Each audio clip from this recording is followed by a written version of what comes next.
اعوذ باللہ من الشیطان اللعین الرجیم بسم اللہ الرحمن الرحیم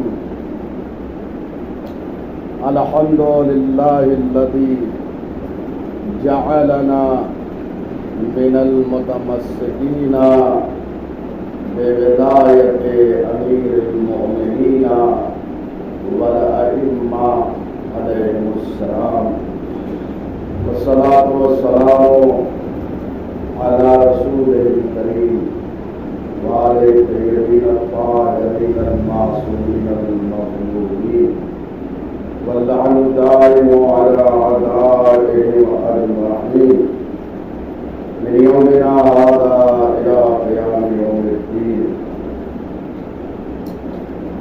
أما بعد ثم أشهد الله تعالى عليهم فقال ألست قد بلغت فقالوا اللهم بلى فقال اللهم اشهد وكفى بك شهيدا وحاكما بين العباد. سامعین محترم، آج ہماری یہ 8ویں نشست ہے. زیارت غدیریہ کی شرح بیان کر رہے ہیں. آج گفتگو یہاں پہنچی ہے کہ رسول اکرم نے غدیر میں پیغام غدیر کو جب پہنچایا ہے تو اللہ کو گواہ بنایا ہے. ثم اشہد اللہ تعالی علیہ. جو مجمع تھا، جو حجاج کرام وہاں تھے، صحابہ کرام جو موجود تھے، ان پر گواہ بنایا. فقال الست قد بلغت. پھر پیغمبر نے فرمایا کہ کیا میں نے پیغام غدیر کو پہنچا دیا؟ اقرار دے رہے ہیں پیغمبر، کیا میں نے پہنچا دیا؟ فقالوا اللہم بلا. تو مجمع نے کہا ہاں آپ نے پہنچا دیا. یہ اقرار کیوں دیا جا رہا ہے؟ اس لیے کہ اگر خاموشی سے سن کے چلے جائیں تو ممکن ہے بعد میں اپنے قول اور فعل سے جو ہے وہ منحرف ہو جائے. لیکن جب اقرار لے لیا تو سب کی آواز نکل رہی تھی کہ ہاں آپ نے پہنچا دیا اور علی کو مولا بنا دیا. اور مولا بھی بمانے حاکم، سرپرست اور امام کے، یعنی حاکم بنایا، سرپرست بنایا، امام بنایا، خلیفہ بنایا، وصی بنایا. یہ ساری چیزیں جو ہے اقرار لے لیا اور سب نے اقرار کیا کہ ہاں آپ نے یہ پیغام پہنچا دیا، ہم نے اچھی طریقے سے سن لیا. جب ان لوگوں نے اقرار کیا تو پھر کہا پروردگار تو شاہد رہے، تو گواہ رہے جو ان لوگوں نے اقرار کیا ہے. یعنی اقرار پہ بھی اللہ کو گواہ بنایا. وَكَفَى بِكَ شَهِيدًا. اور اللہ جو ہے وہ گواہی کے لیے کافی ہے، دوسروں کو گواہ بنانے کی ضرورت نہیں ہے. وَحَاكِمًا بَيْنَ الْعِبَادِ. اور اللہ جو ہے بندوں کے درمیان فیصلہ کرنے والا. اب یہاں پہ جو بعد میں منکر ہو گئے اقرار ولایت سے، کیا اللہ ان کے درمیان فیصلہ نہیں کرے گا؟ کیا یہ سمجھ رہے ہیں کہ اللہ کی حکومت سے ہم فرار کر جائیں گے؟ کہاں بھاگ کر جائے گی؟ ہر جگہ اس کی خدائی کے جلوے ہیں. لہذا قدیم میں جو اللہ نے اپنے حبیب کے ذریعے سے یہ پیغام کو پہنچایا، یہ اقرار کرنا ہر ایک پر واجب تھا. علی کی حاکمیت کو تسلیم کرنا، علی کی سرپرستی کو، علی کی امامت کو، علی کی قیادت کو ماننا ہر ایک پر واجب تھا. لہذا جس نے انکار کیا، اللہ جو ہے وہ فیصلہ کرنے والا ہے، اور جب پروز محشر بھی آئیں گے تو پروردگار بہترین فیصلہ کرے گا. یہاں اقرار کے بعد جو انکار کیا، تو کیا یہ سمجھتے ہیں کہ ہم نے اللہ سے جو ہے مکر کیا ہے، ہم نے نعوذ باللہ اس کو دھوکہ دے دیا ہے؟ وہ یہ سمجھ رہے ہیں؟ ہرگز ایسا نہیں ہے. وہ یہاں پہ تمہاری عبادت کو قبول نہیں کر رہا ہے، کیونکہ بغیر ولایت جو ہے وہ عبادت قبول نہیں ہے، اور آخرت میں سخت عذاب ہوگا. اللہ ان کے درمیان فیصلہ کرے گا. اس کے بعد کا فقرہ ہے جاتے خدیجہ میں جو آیا ہے، وَلَعَنَ اللَّهُ جَاهَدَ بِوَلَایَتِكَ بَعْدَ الْإِقْرَارِ وَنَاكَثَ عَهْدَكَ بَعْدَ الْمِيثَاقِ. اللہ کی لعنت ہو اس پر کہ جس نے اقرار ولایت کے بعد انکار کر دیا. غدیر نے اقرار کیا علی کی ولایت کا، علی کی مولائیت کا، علی کی سرپرستی کا، لیکن بعد میں جو ہے انکار کر گئے. تو یہاں امام نے یہ فقرہ ارشاد فرمایا، فَلَعَنَ اللَّهُ جَاهَدَ بِوَلَایَتِكَ. اللہ کی لعنت ہو. لعنت کا مطلب یہ رحمت کے مقابل میں ہے، اپوزٹ میں ہے. لعنت جو ہے وہ رحمت، یعنی اللہ کی رحمت سے وہ دور ہے جس نے علی کی ولایت کا انکار کر دیا اقرار کے بعد. اللہ کی رحمت اس کے شامل حال نہیں ہے، اس پر اللہ کی لعنت. اور لعنت ہو اللہ کی اس پر کہ جس نے عہد و پیمان کے بعد جو ہے وہ بیعت کو توڑ دیا. عہد و پیمان کیا، مبارکباد دی علی ابن ابی طالب علیہ السلام کو کہ آپ ہمارے مولا ہیں، آپ ہمارے سرپرست ہیں، ہمارے بھی ہیں، مومنین کے ہیں، مومنات کے، سب اقرار ہو رہا ہے. تو یہ جو ہے بیعت کو جس نے توڑ دیا اس پر بھی اللہ کی لعنت. جا کے بیعت کیا کریں. اب بیعت جو ہے دو مرتبہ امیر المومنین کی ہوئی ہے. بیعت دو مرتبہ ہوئی. ایک غدیر میں بیعت ہوئی ہے کہ جب پیغمبر نے پہنچا دیا پیغام ولایت کو تو حضرت نے فرمایا جاؤ علی کو امیر المومنین کہہ کے مبارکباد دو اور ان کے دست مبارک پر بیعت کرو. لوگوں نے بیعت کیا، لیکن کچھ ایسے بھی اس مت میں تھے کہ جنہوں نے یہ بیعت کو توڑ دیا. تو ایک دفعہ بیعت کو غدیر کے بعد توڑا ہے، اور ایک مرتبہ اور کچھ لوگوں نے بیعت کو توڑا ہے جب علی ابن ابی طالب کو ظاہری خلافت ملی ہے. سن 35 ہجری میں جب ظاہری خلافت ملی ہے تو اس وقت بھی کچھ لوگوں نے بیعت کیا ہے خلافت ظاہری پر، علی کے دست اقدس پر، اور اس کے بعد بیعت کو توڑ دیا. تو چاہے غدیر میں بیعت توڑی ہو، غدیر کے واقعے کو تسلیم کرنے کے بعد اس پر بھی لعنت، اور جس نے سن 35 ہجری میں علی کی ظاہری خلافت پر بیعت کیا اور اس کے بعد بیعت کو توڑ دیا، اس پر بھی اللہ کی لعنت ہوئی. یہ امام کا فقرہ ہے جو ان کو بھی شامل ہے اور ان کو بھی شامل ہے. منازع فرمائے تو سن 10 ہجری میں ایک بیعت ہوئی غدیر میں، اور دوسری بیعت سن 35 ہجری میں. یہ دونوں کو شامل ہے. کہ جن لوگوں نے اقرار کے بعد انکار کیا اور بیعت کے بعد بیعت کو توڑ دیا ان سب پر اللہ کی لعنت ہے۔ اور یہ بیعت کا سلسلہ غدیر میں 3 دن تک چلا، 3 دن تک بیعت کا سلسلہ چلا اور لوگ پڑھ پڑھ کے بیعت کر رہے تھے، مبارکبادیوں کا سلسلہ۔ چنانچہ بعض کے یہ فقرات ہیں کہ فخر فخر لکا یبن ابی طالب اصبحت و امسیت مولا کل مومن و مومنہ۔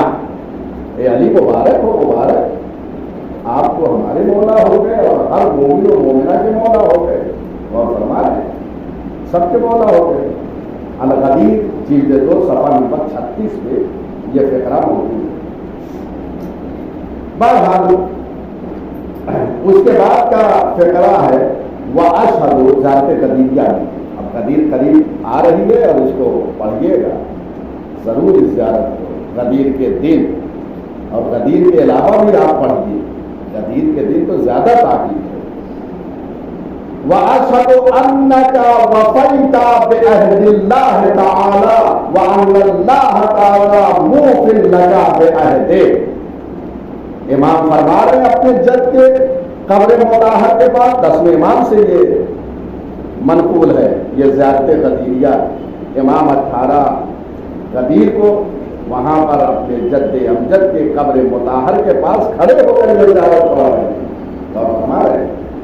اس کے بعد یہ فقرہ ہے میں گواہی دیتا ہوں، مولا فرما رہے ہیں میں گواہی دیتا ہوں انک وفیت بعہد اللہ، آپ نے اللہ سے جو عہد و پیمان کیا، عہد الہی کو آپ نے پورا کیا، اللہ سے جو عہد و پیمان تھا آپ نے وہ پورا کیا، اور اللہ نے بھی جو آپ سے پیمان کیا اس کو اس نے پورا کیا۔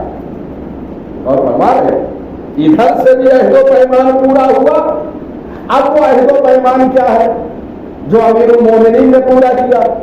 ایک عہد و پیمان تو فطرت میں ہے جو سب سے لیا گیا، اور وہ کیا ہے؟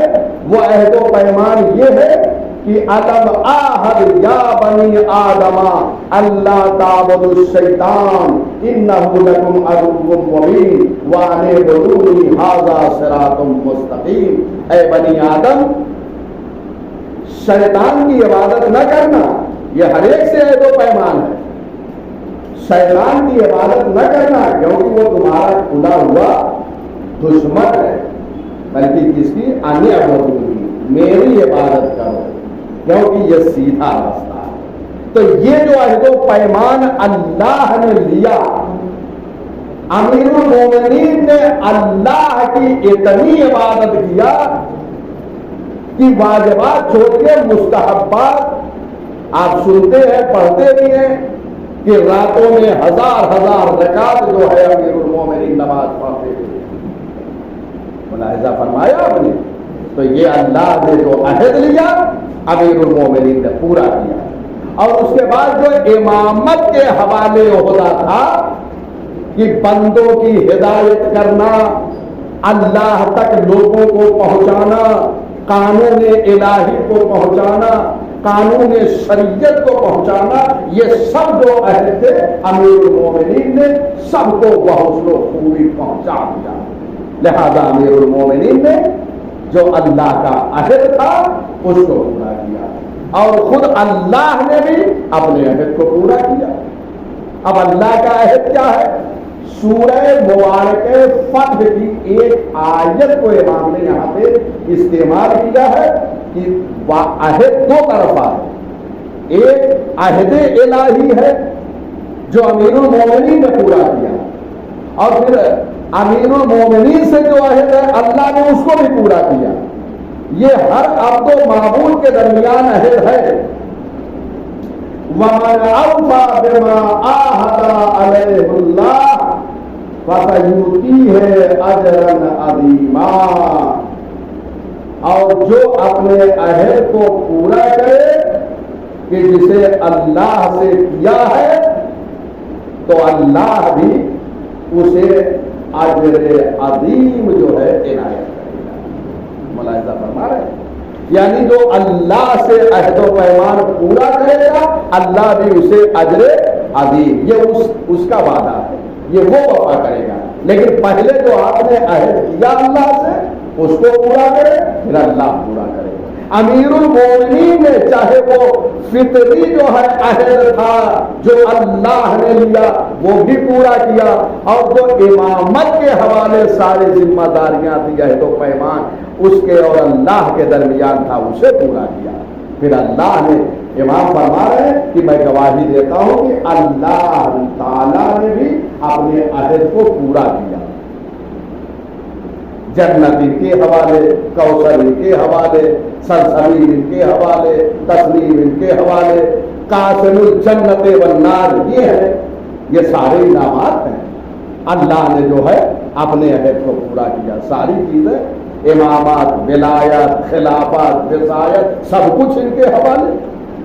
یہ عہد و پیمان ایک دوسرے طرف سے جو ہوا تھا وہ پورا ہو رہا ہے، پورا کیا گیا۔ امام وہاں جو ہے یہ شہادت دے رہے ہیں کہ آپ نے اے میرے جد امجد اپنا عہد پورا کیا، اور گواہی یہ بھی دے رہا ہوں کہ اللہ نے اپنے عہد و پیمان کو پورا کر دیا۔ اور اللہ جو ہے اجر عظیم عنایت کرنے والا ہے، یہاں اجر عظیم عنایت ہوگا۔ اب یہاں سے ملاحظہ فرمائیے، وَأَشْهَدُ أَنَّكَ امیر المومنین الحق الذی نطق بولایتک التنزیل۔ میں گواہی دے رہا ہوں، کیا انداز ہے خدا کی قسم، ایک ایک کلمے پہ جانے قربان ہو جائے۔ میں گواہی دیتا ہوں کہ آپ امیر المومنین۔ کتنی مرتبہ یہ لقب امام نے استعمال کیا ہے؟ ابتدائے سخن سے میں کہتا چلا رہا ہوں کہ متعدد مرتبہ امام نے اپنے جد امجد کو امیر المومنین کہہ کے خطاب کیا۔ لہذا ایک چیز عرض کر دوں، آپ بھی جب مولا کا نام لیجیے تو امیر المومنین ضرور نام لیجیے۔ یہ امیر المومنین کہتے ہیں، امیر المومنین حضرت علی علیہ السلام پہلے امیر المومنین۔ یاد رکھیے کچھ جملے، اس لیے کہ امیر المومنین جو کہیں گے اس میں پورے ولایت کا پیغام ہے۔ امیر المومنین میں حاکمیت علی، سرپرستی امیر المومنین، ولایت امیر المومنین، امامت امیر المومنین کا ایک پیغام ہے۔ کیونکہ پیغمبر اکرم نے حدیث میں یہ کہا تھا، جاؤ علی کو مبارکباد دو، کیا کہتے؟ امیر المومنین کہتے۔ لہذا جب بھی مولا کا آپ نام لیجیے تو اس لقب کے ساتھ لیجیے تاکہ یہ پیغام عام ہو۔ مولا فرماتے ہیں کہ میں گواہی دیتا ہوں کہ آپ امیر المومنین ہیں اور آپ وہ حق ہیں، حق ہیں، امیر المومنین حق ہیں۔ اللہ کی نطق بولایتک التنزیل، میں گواہی دیتا ہوں کہ آپ کے سلسلے میں، آپ کی ولایت کے سلسلے میں قرآن نے گفتگو کیا ہے، قرآن نے نطق کیا ہے۔ قرآن مجید میں بہت ساری آیتیں ہیں جو ولایت امیر المومنین پہ دلالت کرتی ہیں۔ امام نے انہی آیتوں کی طرف اشارہ فرمایا ہے کہ قرآن حکیم نے، قرآن پاک نے امیر المومنین کی ولایت کے سلسلے میں گفتگو کی۔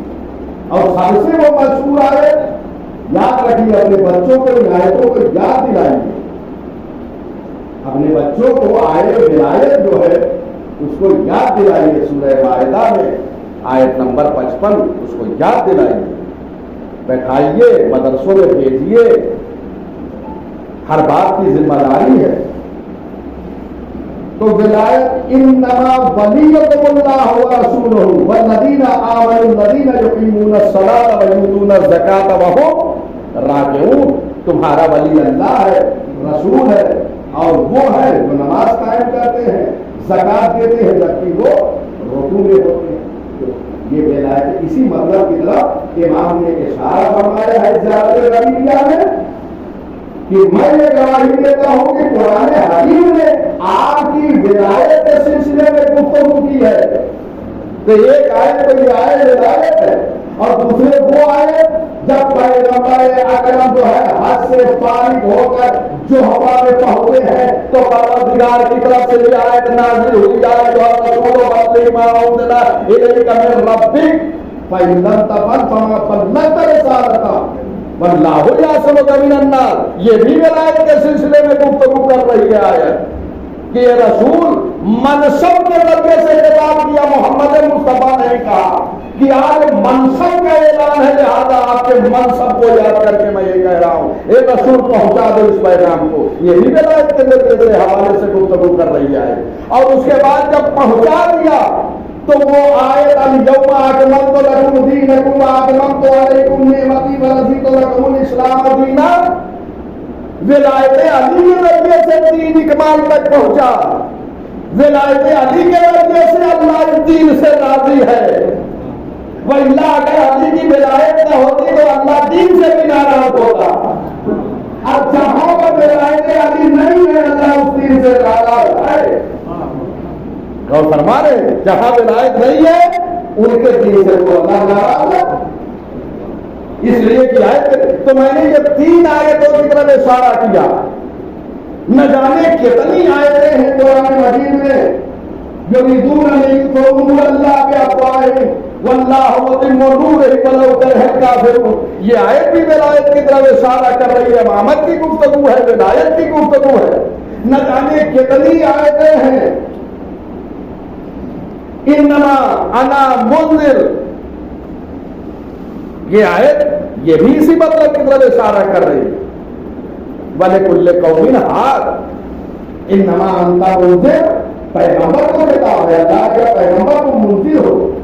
وَلِكُلِّ قَوْمٍ هَادٍ، ہر قوم کے لیے خادم ہوتا ہے، پیشوا ہوتا ہے، رہنما ہوتا ہے، ایک سرپرست ہوتا ہے، ایک قائد ہوتا ہے، ایک یاسوب ہوتا ہے۔ یہ کون ہے؟ یہ امیر المومنین ہے۔ انما انت منذر، یہ چند آیتیں آپ کے حوالے میں کر دی۔ اگر صرف آیات ولایت کو بیان کروں اور آیات ولایت کی تفسیر کی جائے تو نہ جانے کتنے گھنٹے درکار ہیں اس کے لیے۔ اور یاد رکھیے گا یہ عشرہ محرم میں یہ سب عنوان ہونا چاہیے، اس لیے کہ ولایت علی بن ابی طالب اگر مضبوط ہے سب کچھ مضبوط ہے۔ اپنے بچوں تک پہنچائیے اس پیغام کو۔ تو ہم یہ امام نے کہا کہ اللہ نے قرآن مجید میں متعدد آیتیں پیش کی ہیں جس میں ولایت کا ذکر ہے۔ وَأَخَذَ لَكَ الْعَهْدَ عَلَى الْأُمَّةِ بِذَلِكَ الرَّسُولِ، اور اس کے بعد رسول خدا نے غدیر میں حجاج کرام سے عہد و پیمان لیا ہے جو امت موجود تھی۔ وَأَخَذَ لَكَ الْعَهْدَ، امیر المومنین کے لیے عہد و پیمان لیا، اور وہ عہد و پیمان کیا ہے کہ اس ولایت میں باقی رہنا، جاؤ بیعت کرو، جاؤ سلام کرو، امیر المومنین کہہ کر جاؤ بیعت کرو۔ یہ سب عہد و پیمان ہے کہ اس کو توڑنا نہیں اقرار کے بعد۔ اور اس کے بعد کیا ہے کہ خطبہ ضمیریہ کو یہ اہم پیغام ہے، فَلْيُبَلِّغِ الْحَاضِرُ الْغَائِبَ، جتنے یہاں حاضر ہیں 1,20,000 اس تعداد میں بھی اعتراض ہوتا ہے کہ اس زمانے میں کہاں سے آ گئے۔ آگے میں آپ کے کتابوں سے بتاؤں گا کہاں سے آئے تھے۔ 1,20,000 حجاج کرام، پیغمبر اکرم نے سب کو خطاب کر کے یہ کہا جو یہاں پر حاضر ہے یاد رکھیں ان کی ذمہ داری ہے کہ جو غائب ہے نہیں آ سکے۔ اس کا مطلب یہ ہے کہ پیغمبر کا کہنا اس بات کی دلیل ہے کہ مدینہ کتنا بڑا شہر تھا، اس کے بعد دوسرے بلاد اسلامیہ میں تم 1,20,000 تعداد سے غائب ہو کہ کیسے اتنی تعداد آ سکتی ہے۔ پیغمبر نے کہا تو جاؤ اپنے اپنے شہروں میں اس پیغام کو پہنچاؤ۔ اور صرف یہی نہیں، یہ حاضر سب کو شامل ہے، یعنی حاضر کا مطلب ہے جو قبول کرنے کے لائق ہو وہ حاضر ہے۔ اہم نقطے کے لیے اشارہ کر رہا ہوں، اس لیے کہ پیغمبر نے غیر ذکر کیا الی یوم القیامہ، حاضرین غائبین تک پہنچاتے جائیں اس پیغام کو قیامت تک۔ تو جو حاضر ہے کیا ان سے خطاب ہے؟ حاضر جو ولایت کو قبول کر لے وہ حاضر ہے، اور اگر وہاں حاضر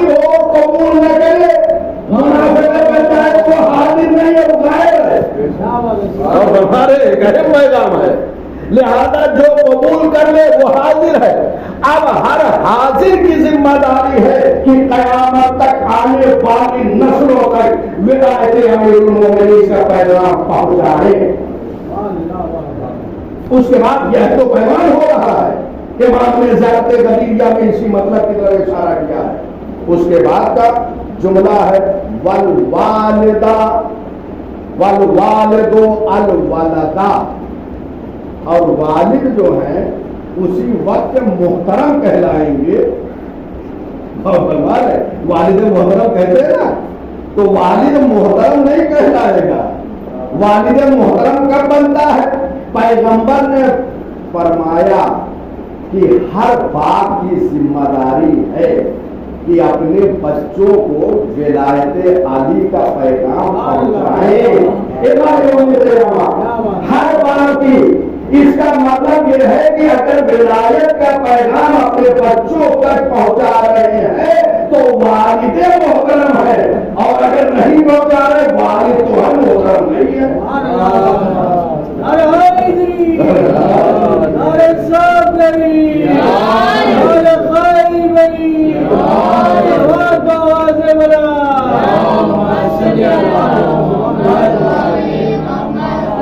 یہ سارے پیغام جو ہے پہنچائے، یہ سب غدیر میں اقرار کیا گیا، عہد و پیمان ہوا امام نے یہی مطالب کی طرف۔ اس کے بعد یہ آخری فقرہ زیارت کا اور تمام کرنا ہوگا۔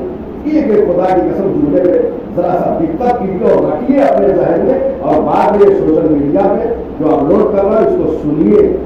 یہ درس زندگی ہے، درس حیات ہے، یہ صرف ڈگری حاصل کرنے کے لیے درس نہیں ہے، یہ یہاں بھی درس کام آئے گا اور آخرت میں بھی کام آئے گا۔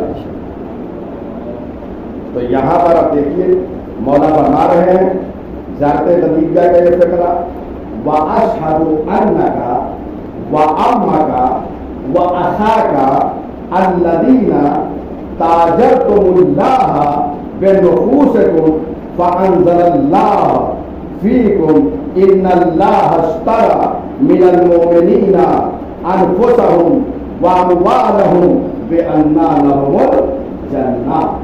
میں گواہی دے رہا ہوں، امام فرما رہے ہیں، 10ویں امام اپنے جد امجد کو خطاب کرتے ہوئے، میں گواہی دیتا ہوں میرے جد امجد امیر المومنین کہ آپ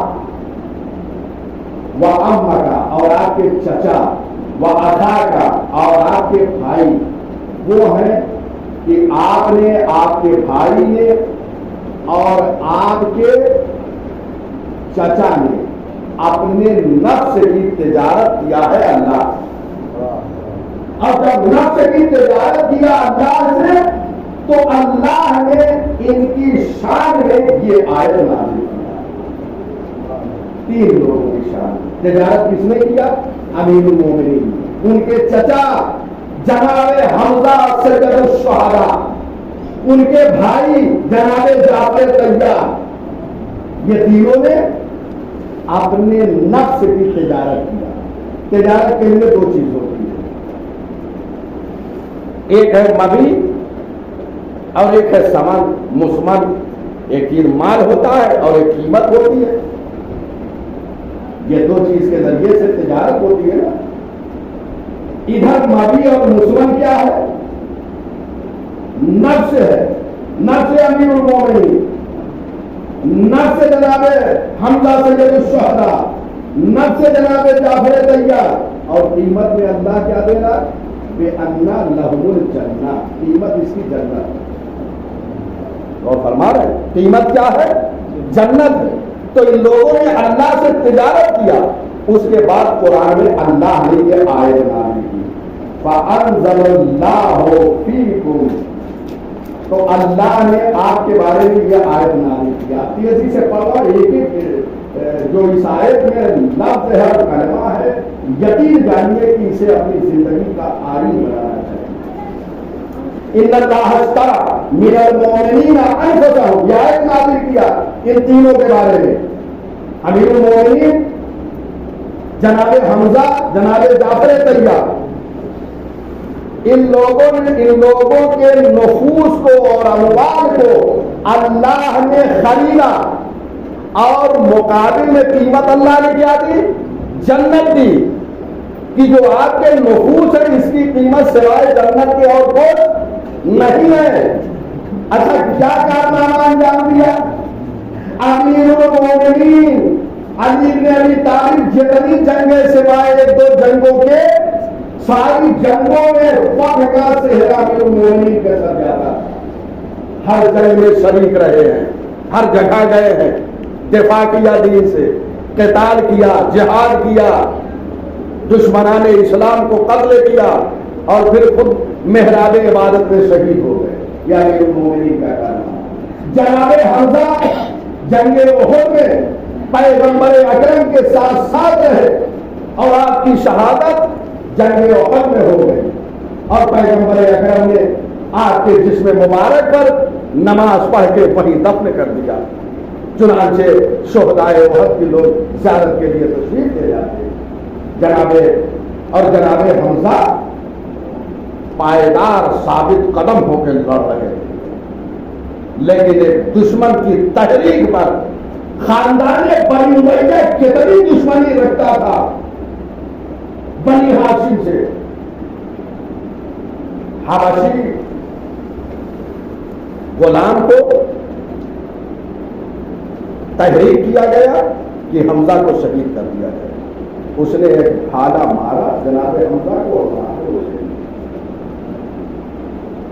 پھر ابو سفیان کی بیوی ہندا، اس نے جسم کو ٹکڑے ٹکڑے کر دیا جناب حمزہ اور ان کا کلیجہ نکال کے چلا گیا تاریخ۔ زیارت عاشورہ پڑھتے ہیں نا، وَغْنُ آكِلَةِ الْأَكْبَارِ آیا ہے نا، یہ حاکم شام کو کہا گیا ہے یہ کس کا بیٹا ہے؟ کلیجہ چبانے والی کا بیٹا ہے۔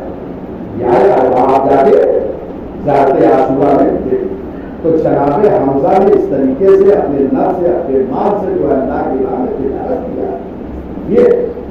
اور جناب جعفر طیار نے بھی جنگ موتا، اسلام میں ایک جنگ ہوئی ہے سنہ ہجری میں اسلام کے درمیان اور سپاہ روم کے درمیان، رومیوں سے یہ جنگ ہوئی ہے۔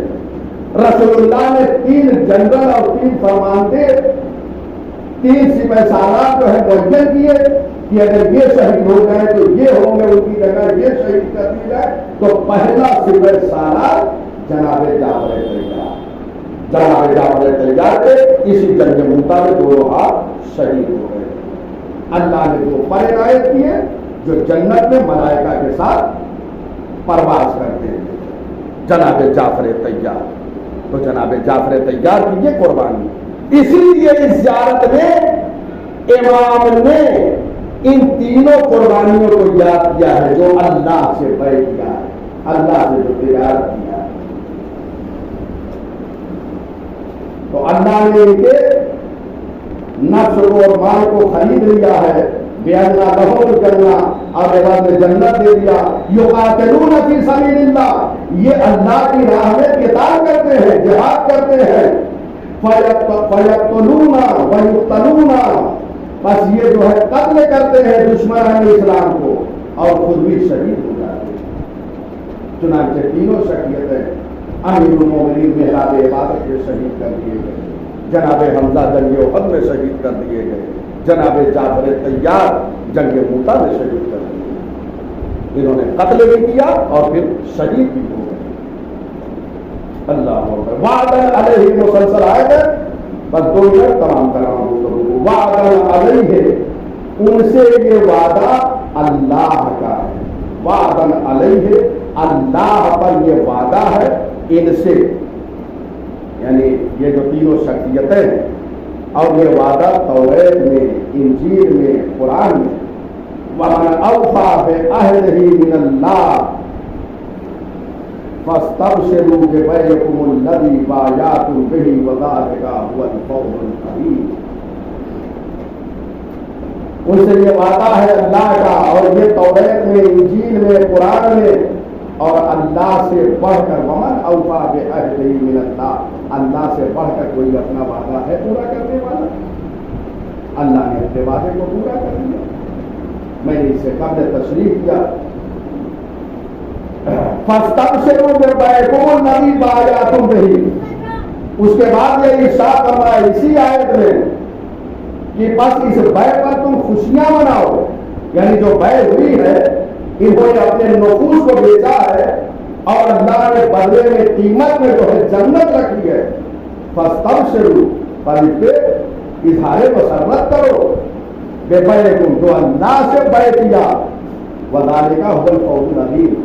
اور یہ بہت بڑی جو ہے کیا نام ہے کامیابی. اس کے بعد مسلسل یہ دو آیت کی طرف امام نے زیارت خدیجہ میں کہ لوگوں نے جب اللہ سے سودا کیا اپنے نفس کا تو یہ دو آیت جو ہے مسلسل امام نے پیش کی ہے زیارت خدیجہ میں کہ یہ دو آیت ان کے لیے نازل ہوئی. ان کے صفات کیا ہیں؟ پھر صفات بیان کیے ہیں.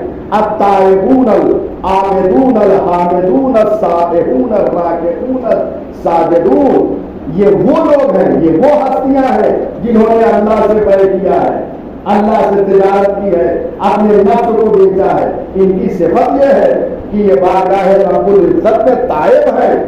العابدون عبادت کرنے والے ہیں اس کی راہ میں, الحامدون اس کی حمد کرنے والے ہیں, السائحون یہ روزہ رکھنے والے ہیں, الراکعون اور فرمائے ان کی صفات یہ جو بیع کر رہے ہیں یہ کوئی معمولی بیع, ان کے صفات دیکھیے. الراکعون یہ سب رکوع کرنے والے ہیں, الساجدون یہ سب کے سب سجدہ گزار ہیں, العامرون بالمعروف اللہ کی طرف لوگوں کو بلانے والے ہیں, یہ نیکی کا حکم دیتے ہیں. والناہون عن المنکر اور برائیوں سے یہ روکتے ہیں. والحافظون لحدود اللہ اور اللہ کے حدود جو معین کر دیے ہیں واجبات اور محرمات کے اس کی حفاظت کرنے والے. وبشر المؤمنین اے پیغمبر مومنین کو بشارت دے. آپ نے ملاحظہ فرمایا امام نے کیا فرمایا؟ میں گواہی دیتا ہوں آپ نے, آپ کے چچا جناب حمزہ نے, آپ کے بھائی جناب جعفر طیار نے اپنے نفوس کو بیچا ہے اور اللہ نے قیمت میں جنت دی ہے. مسلسل دو آیتیں جو ہے ان کے لیے نازل ہوئی اور دو آیتوں کو میں نے پیش کر دیا ہے. بہرحال گفتگو یہی تمام ہے. آخر ذیقعدہ میں ہم ہیں کہ جس میں ہمارے نویں امام شہید ہے. یہ اسی ولایت کی بنیاد پر یہ دشمنی ہر زمانے میں رہی. امام محمد علی علیہ السلام تاریخ نے یہ لکھا ہے کہ دو مرتبہ امام کو مدینۃ الرسول سے بغداد طلب کیا گیا ہے. دو مرتبہ امام کو بغداد بلایا گیا ہے. بڑی ضرورت کا سبب ہے. جب امام معتصم بادشاہ سے پہلے مامون کے زمانے میں امام بغداد گئے, لیکن امام کا جو قاتل ہے جس کے اشارے پہ امام کو زجر دیا گیا ہے وہ معتصم ہے. دو مرتبہ امام کو مدینۃ الرسول سے بغداد بلایا ہے. جب پہلی دفعہ امام کو بلایا ہے تو ایک راوی ہے, امام کے صحابی ہیں جناب اسماعیل ابن مہران. وہ کہتے ہیں مولا آپ سفر پہ جا رہے ہیں, اب ہمارا کیا ہوگا, آپ کے بعد ہمارا امام کون ہوگا؟ تو امام نے ایک جملہ کہا ہے اسماعیل مہران میں سفر میں شہید نہیں کیا جاؤں گا, میں واپس آ کر ملاقات کروں گا. یہ پہلا سفر تھا امام کا جو مدینۃ الرسول سے امام بغداد گئے ہیں. اس کے بعد پلٹ جا رہے ہیں. اب تاریخ میں لکھا ہے کہ امام کا دوسرا سفر ہوا ہے. دوبارہ امام کو معتصم نے مدینۃ الرسول سے بغداد بلایا. امام جب جانے لگے ہیں نا تو پھر وہی اسماعیل ابن مہران آتے ہیں. کہا مولا آپ جا رہے ہیں, آپ اتنا کرم کر دیجئے, آپ یہ بتا دیجئے آپ کے بعد امام کون ہے. تو امام تقی نے اشارہ کیا میرے بعد تمہارا امام میرا بیٹا امام نبی ہوگا. یعنی بتا دیا اسماعیل آپ اس سفر میں شہید کر دیا ہوگا. جزاکم اللہ خیر الجزا. وہی سن لیجیے ہمارے اللہ امام محمد تقی جوان ہے, 25 سال کا سن ہے, 25 سال کی عمر کیا ہوتی ہے؟ انسان جوان ہوتا ہے، جوانی کا عالم ہے امام کے۔ بغداد جب گئے ہیں اور دوسرا سفر ہوا ہے تو معتصم نے امام کو امام کی بیوی کے ذریعے سے زہر دیا اور وہ زہر آلود انگور امام نے نوش کیا۔ اب کیسے اثر کروں کہ زہر کی کیفیت کیا ہوتی ہے؟ جب امام کو زہر ملا ہے تو تاریخ نے یہ جملہ لکھا ہے کہ امام 24 گھنٹے بستر شہادت میں تڑپ رہے ہیں۔ اجرکم اللہ، اللہ آپ کو کوئی غم نہ دے سوائے ہمیں آل محمد کے۔ ارباب ایسا امام کو زہر دیا گیا، آج کی وہ تاریخ آ گئی۔ امام کو وہاں زہر ملا، مدینہ رسول میں امام علی نے اپنا کلیجہ تھام لیا۔ امام علی نے لگے ہونے لگے، ایک شخص وہاں موجود تھا، وہ کہتا میں نے امام سے پوچھا بولا کیوں بولے؟ امام نے کچھ نہیں بتایا۔ امام بیت الشرف کے اندر تشریف لے گئے اور بیویوں کو بتایا، اس کے بعد ایک چیخ کی آواز ہوئی ہے۔ لوگ امام تشریف لائے، پھر اس راوی نے پوچھا مولا کیا بات ہے؟ کہا میرے والد کو معتصم نے زہر ملا دیا۔ لو امام بااجازت مدینے سے بغداد پہنچ گئے، اپنے والد کو غسل دیا، کفن پہنایا، جنازہ پڑھی اور اس کے بعد اپنے دادا موسی بن جعفر کے پہلو میں لے جا کے دفن کر دیا گیا۔ اور وہ مقام ہے 2 امام کا مقبرہ ہے، 7ویں امام کا اور 9ویں امام کا۔ وہاں پر 2 امام دفن ہے، 2 گنبد موجود۔ امام کو وہاں دفن کر دیا، لیکن اتنا بتاؤ جب امام علی نقی نے غسل و کفن دیا ہوگا تو کیا کروایا ہوگا؟